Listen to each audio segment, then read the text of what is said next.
안녕하세요. 청주에 있는 관절병원인 마디사랑병원의 변재영 원장입니다.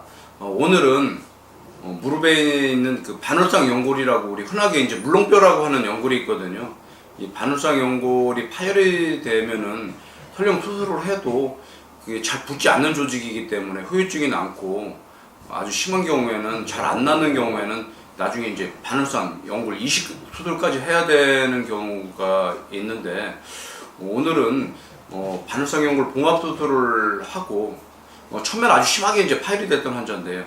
이후에 점차적으로 이제 좋아져서 현재는 거의 완치 상태에 된 그 환자 예를 한번 보여드리도록 하겠습니다. 반월상 연골 파열 시 봉합술을 해야 한다는데 봉합하면 기능이 회복되나요?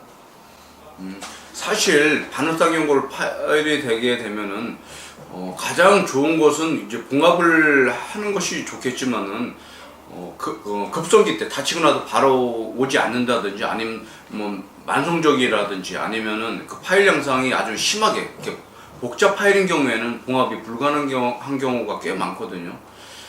반월상 연골은 무릎에서 어떤 역할을 하게 되냐면은 기계로 치면은 이 충격을 흡수하는 스프링 같은 역할을 또 해주고, 또 하나는 이 기계 조인트 같은 데 보면 베어링이 있지 않습니까?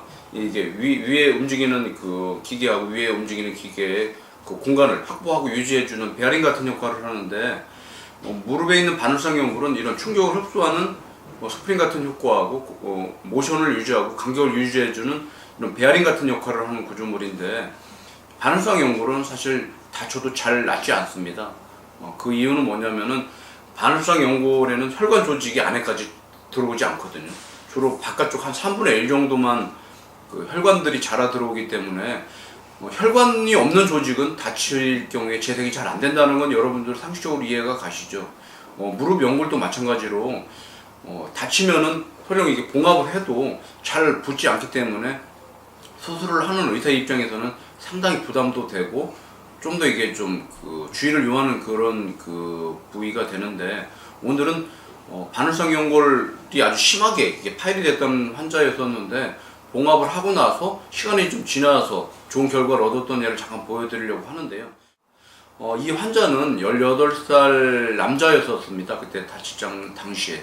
잠깐 화면을 보시게 되면은 무릎에 찍은 MRI가 되는데 이쪽이 무릎 안쪽 연골이 되겠고요. 이쪽이 바깥쪽 연골인데 이 환자는 바깥쪽 연골이 파열이 됐던 경우고요. 그림에서 보시는 바와 같이 정상적인 연골이라면은 위 아래 그 뼈 사이에서 검고 이렇게 삼각형 모양의 날카로운 그런 모양이 보이는 것이 정상적인 연골인데, 다친, 찢어진, 파열된 이쪽 바깥쪽 연골을 보시면은 검은 모양이 없이 하얗게 되어 있고 경계가 좀 불균일하면서 하얗게 보이는 걸 볼 수가 있거든요. 이런 경우는 이제 MRI 촬영을 해서 아주 심한 복잡 파열을 진단 내릴 수가 있을 정도였었습니다. 그래서 이 환자는 그 당시에 이제 관절경 수술을 했었고요. 잠깐 그 동영상을 보시면은 연골 파열 자체가 아주 심하죠. 지저분하고 너덜거리고 경계가 이게 모호하고 이제 대부분 이제 이런 파열인 경우에는 처음부터 봉합을 하지는 않고요. 너덜거리는 것은 다듬어내고 봉합을 이제 하게 되는데, 워낙 이제 이 환자인 경우에는 봉합의 양상이 좀 심했기 때문에 일단 다듬어 냈었고요. 이렇게 경계를 좀 다듬어내고 남은 부위를 이제 봉합을 하게 되는데, 사실 바깥쪽 연골인 경우에 그 뒤쪽 후방 쪽에 파열인 경우에는 봉합이 상당히 어렵습니다. 그래서 마디사랑병원에서는 그 반월상, 그러니까 바깥쪽 연골의 뒤쪽 그 후방 그 파열인 경우에는 특별한 수술 테크닉을 지금 개발을 해서 시행을 하고 있고요. 그 앞쪽은 일반적인 우리 이제 더블암이라고 해서 봉합 실이 따로 있습니다. 그걸 이용해서 봉합을 시행을 했는데, 잠깐 이게 동영상 보시겠습니다.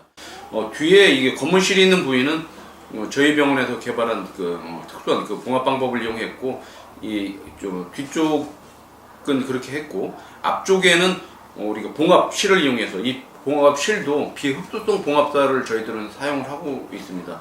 그래서 그 당시에 꽤 꼼꼼하게 그 수술을 했었었고요. 하지만은 수술하고 나서 바로 촬영한 MRI 상태 보면은 봉합은 하긴 했지만은 봉합한 부위에 그 공간이 비어져 있고 아직 이제 완전히 낫지 않은 그런 그 사진을 그 당시에는 확인을 했었습니다. 근데 최근에 환자가 이제 군대 갈 나이가 돼서 무릎에 대한 이제 검사도 하고 진단을 받기 위해서 다시 와서 이제 MRI 촬영을 했습니다. 환자 진찰 조경상 보면은 환자는 일단 일상생활에 크게 불편한 것도 없고 통증도 없다고 했고요. 운동도 이제 가벼운 운동은 좀 할 수 있을 정도가 되었었고요. 이것이 이제 그 환자가 촬영한 MRI인데 전에 보았던 MRI하고는 확연하게 그 당시에는 이 부위가 하얗게 보였었거든요.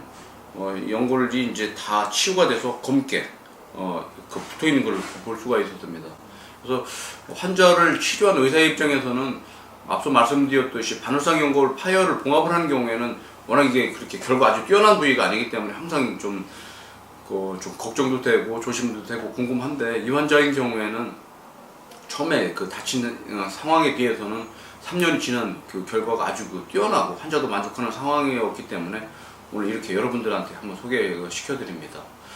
바늘상 연골 파열이 되게 되면은 이제 특히 이제 젊은 나이 학생들 10대나 아니면 20대 초반에 이제 다치게 되면은 본인도 마찬가지지만은 부모 보호자 입장에서도 상당히 이제 어떻게 치료를 해야 되는가에 대한 고민이 많을 수밖에 없거든요.